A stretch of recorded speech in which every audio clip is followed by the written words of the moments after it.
Qur'oni Karimdagi Sura-i Bayyina surasi bor.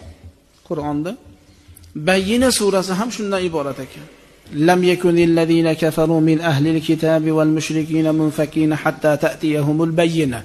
Inna Allaha la yasma'u qira'ata lam yakunil ladina kafaru fayaqulu abshir 'abdi fa'izzati la ansaka 'ala halin min ahwali dunya wal akhirati wa la umakkinanna laka fil jannati hatta tarda.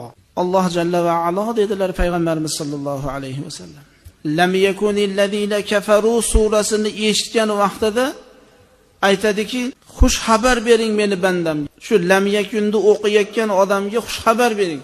Shunday debki, azizligimga qasam ichaman deydi Xudo. Qasam ichib aytayapti. O'zimni azizligimga, ulug'ligimga qasam ichamanki, ey banda, dunyo oxirat holatlaridan bo'lgan biror bir holatda seni unutmayman. Dunyoda qanaqa tashvishga tushasan, oxiratda qanaqa tashvishga tushasan, biror bir daqiqada men seni unutmayman, men sen bilan birga bo'laman. Wala umakkinanna laka fil jannati hatta tarda.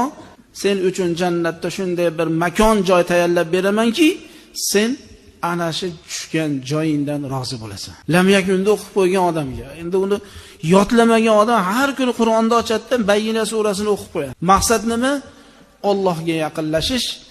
Xudodan ana shu oyatni surani o'qib turib, Alloh meni boshimga mana bu holat tushdi. Mana shu holatdan, shu qiyinchilikdan, shu mashaqqatdan menga yordam ber deb turib Allohdan so'rasa, Xudo taborak va taolo ana shu daqiqani o'zida Alloh unga hojatini ravon, mushkulotini oson qilar ekan.